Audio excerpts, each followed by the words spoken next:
I'll never forget the day I found the letters. It started out as a normal Saturday, no different from any other. Nathan had left for work earlier than usual, and I had the whole day to myself. The house was quiet, which was exactly how I liked it sometimes. I had planned to catch up on some house cleaning and maybe relax with a book, but that never happens when you're living with a secret. The attic had always been a place of mystery to me. Our house was older, and Nathan had used it for storage since we moved in. But there was something about that space that always gave me a strange feeling. Maybe it was the way the light barely filtered through the dusty windows, or the fact that it had always felt like an area I wasn't supposed to be in.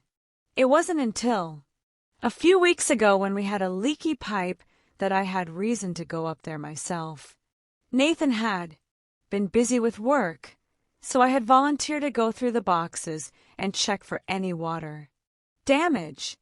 That was when I saw the first sign. It was nothing major, a few old suitcases stacked to one side and the remnants of some childhood keepsakes. But the more I looked, the more I noticed that Nathan's things seemed to be scattered in strange places. Old books, clothes, a few pictures from our early years together. Then I saw the safe. It was small, tucked away in the corner behind some old boxes. I had never noticed it before, not even once, despite living in the house for over 5 years. It was strange, and the curiosity in me was too strong to ignore. My mind immediately started to race. Why was it there? Why had Nathan never mentioned it? At first, I thought it might just be an old safe filled with personal documents, bank records, old insurance papers, the things everyone keeps hidden. But as I stood there, staring at it, I realized that I had no idea what was inside. I'd never seen Nathan open it, and I was pretty sure he'd never given me a reason to suspect there was anything unusual about it. But after weeks of small, nagging doubts that had started to eat away at me, I finally made the decision. I had to open it. The lock clicked easily enough, surprisingly so, and the small door swung open to reveal a collection of carefully organized items. I pulled out a stack of papers first, old bills, receipts, some official-looking documents that didn't seem all that interesting. But beneath that pile was something that made my heart skip a beat. It was a bundle of folded letters, tied together with a delicate red ribbon. My breath caught in my throat. I knew immediately what they were. Love letters. The kind of letters you would write to someone you were deeply in love with. There was no doubt in my mind. I should have put them back. I should have closed the safe and pretended I had never found them. I should have trusted Nathan. But I couldn't.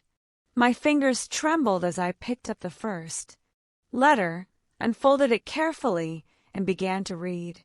It wasn't just any letter. It was a passionate, intimate message, filled with longing and affection. It was addressed to Nathan, signed with a name I didn't recognize. "Dearest Nathan," it began, "I miss you more than words can say. Every moment away from you feels like an eternity. I long to be in your arms again, to feel the warmth of your embrace. You are my heart, my soul, my everything. I cannot wait to see you again, to hold you close and never let go." The words blurred in front of my eyes as I read them again, unable to fully comprehend what they meant. Who was this woman? Why was Nathan hiding these letters from me? And why did it feel like my entire world was starting to crumble around me? The more I read, the more confused I became. The letters were filled with references to private, intimate moments, dates, places, things only someone deeply involved with Nathan could know. I felt sick to my stomach. These letters weren't just casual notes. These were love letters. They were the kind of words written to someone who was more than just a passing fling. This wasn't just an affair, it was something far more serious. I couldn't breathe. My heart was racing as I looked through the pile of letters, each one more heartbreaking than the last. The signatures were different in each letter, each name unfamiliar. I wasn't sure if I wanted to know, but I needed to. I needed answers. I skimmed through a few more letters, each one offering more painful details about Nathan's secret life. There were references to meetings they'd had, weekends they'd spent together, promises of a future that didn't include me. I felt like I was losing control, like I was being swallowed by a tidal wave of betrayal. How could he do this to me? How could he have built this entire life behind my back without me ever knowing? I sat down on the dusty attic floor, the letters scattered around me like some cruel puzzle I was trying to piece together. Each letter told a different story, and none of them made sense in the world I thought I knew. Nathan, the man I had loved and trusted for so many years, had been living a second life, a life that didn't include me. I couldn't stop myself from feeling like I had been fooled. The man I thought I knew, the man I had spent my life with, had been hiding this secret world from me. How had I not seen it? How?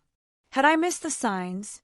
I heard the front door open downstairs, and I immediately froze. Nathan was home. For a moment, I considered going to him, confronting him about what I had found. But I wasn't ready. I wasn't sure I could face him without falling apart. The betrayal was too fresh, too raw. I needed time to process, to think through what I had just discovered. I stuffed the letters back into the safe, closed it gently, and made my way back downstairs. My heart was pounding in my chest, my mind spinning. I didn't know what to do, but I couldn't let Nathan know that I had uncovered his secret. Not yet. I wasn't sure I was ready for the truth, whatever it might be. When he came into the living room, he looked at me with a smile, but I saw something in his eyes that made my stomach twist. Was he nervous? Did he know I had found the letters? Or was I just imagining it? "Hey," he said, his voice light. "How was your day?" I forced a smile, trying to hide the storm brewing inside me. "It was fine," I said, trying to sound casual. "I've been cleaning up. You know, just doing some stuff around the house." He didn't seem to notice anything unusual in my demeanor. He sat down next to me on the couch, his arm around me, but I couldn't relax. Not anymore. Every part of me was on edge, waiting for the moment when the truth would come out. Nathan kissed my forehead, as if everything was normal, and for a split second I almost believed it. But then the weight of what I had found crashed down on me again, and I knew I couldn't pretend anymore. I couldn't go back to the life we had before. "Nathan," I said, my voice shaking, "I need to talk to you." He looked at me with concern. "Of course, babe. What's going on?" I took a deep breath, trying to steady myself. "I found something today," I said quietly. "Something that you've been hiding from me." His face went pale, and I saw the briefest flicker of panic in his eyes. But then he masked it with a smile, trying to play it off. "What do you mean? What did you find?" I took a deep breath, steadying myself. "I found your letters, Nathan. The ones you've been hiding in the attic. The love letters from other women." He went completely still. For a long moment, neither of us said anything. I could feel the tension building between us, thick and heavy. Finally, he spoke, his voice low and steady, but I could hear the panic in it. "Sarah, No," I interrupted, my voice growing stronger. "You need to listen to me. I need you to tell me the truth. Who are these women? Why were you hiding them from me? Why didn't you tell me? Nathan's eyes darted around the room, and I could see the internal struggle on his face. He knew he had been caught. He knew the game was over. "I'm sorry," he said quietly. "I never meant for you to find out like this. I didn't want to hurt you. But I've been living a lie. I didn't know how to tell you the truth. I've been seeing other women. Sarah, I've been living a double life." I stared at him, my mind reeling. "A double life?" I whispered. "For how long, Nathan?" "4 years," he admitted, his voice barely audible. I didn't know how to stop. I didn't want to lose you, but I couldn't let go of them either. I thought I could have both, but I was wrong. I was selfish, and I hurt you in ways I can't undo. I felt my world crumble. My chest tightened as I tried to breathe, the weight of his words sinking in. My husband, the man I had trusted, the man I had shared my life with, had been hiding not just one, but several lives from me. I stood up, trembling with emotion. "I can't do this, Nathan," I said softly, my heart breaking. "I can't live in the shadow of your lies anymore." He reached out for me, but I pulled away, the tears finally starting to fall. "I need time," I whispered. "I need time to figure out what to do. I don't know if I can forgive you. I don't know if I can go back to the way things were." He nodded, his eyes full of regret. "I understand. I'll give you all the time you need. I just hope someday you can find it in your heart to forgive me." I didn't say anything else. I couldn't. I walked out of the room, unsure of what came next, but knowing one thing for sure, I could never go back to the life I thought I had.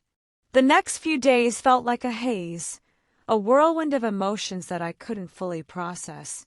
The anger, the hurt, the betrayal, it all overwhelmed me in different waves. Every time I tried to think clearly, every time I tried to make sense of what I had discovered, I felt like I was drowning in the mess that was my marriage. Nathan didn't contact me for the first 2 days after our conversation. I think he knew I needed space, but it didn't make it any easier. His absence made the silence between us even more unbearable. There was this constant gnawing feeling in the pit of my stomach, and the emptiness of our house, the space that used to feel like home, felt like a constant reminder of the betrayal I had uncovered. I stayed at my sister's house for a while. Her place was small, cozy, and far from the big house Nathan and I had built together.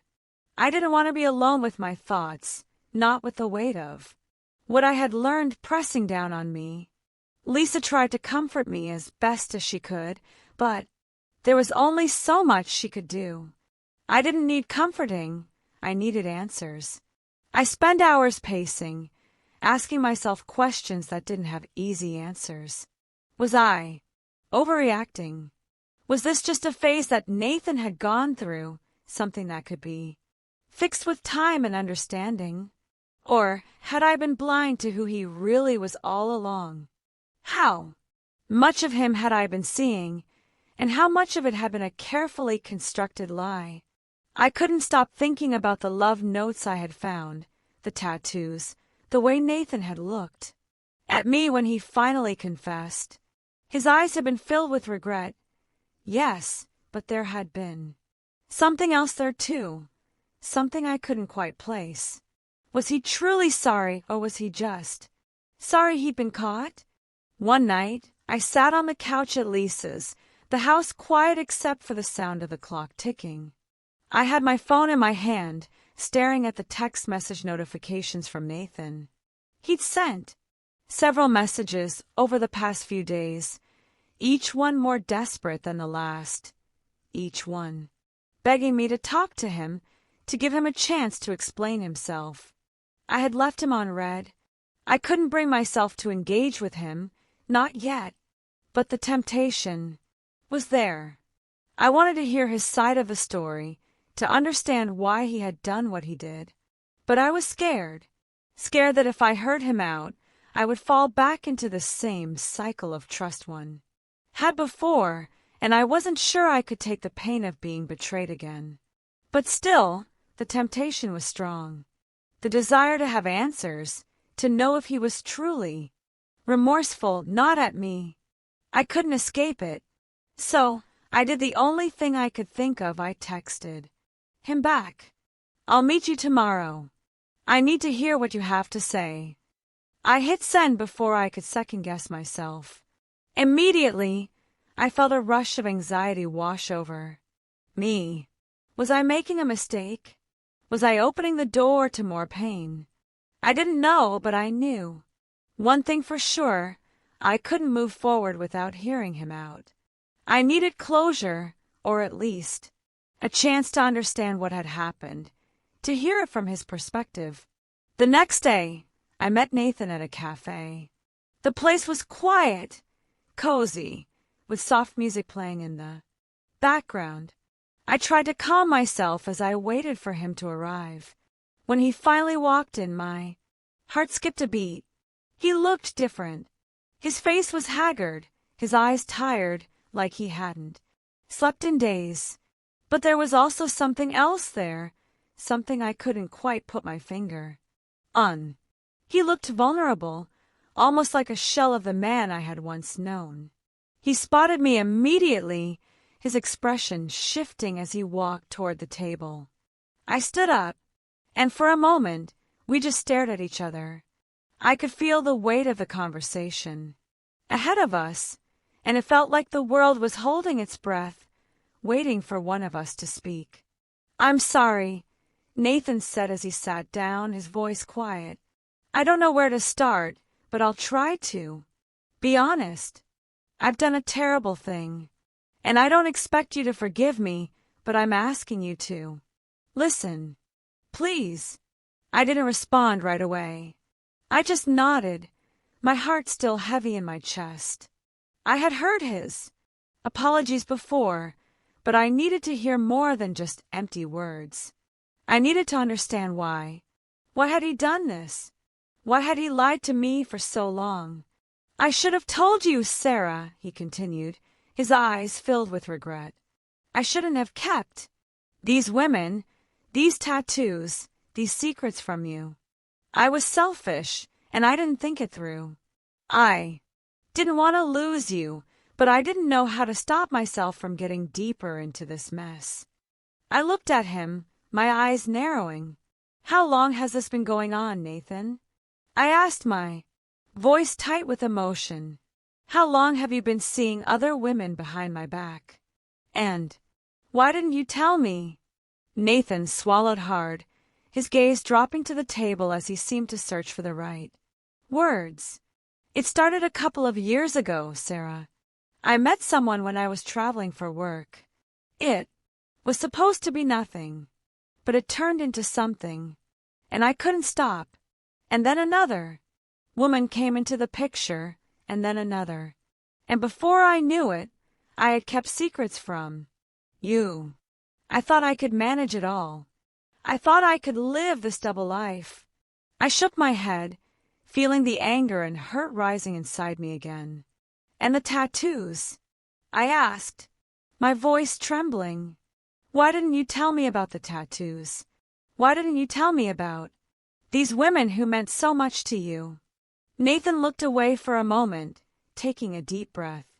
"The tattoos were a way for me to keep them with me, I guess.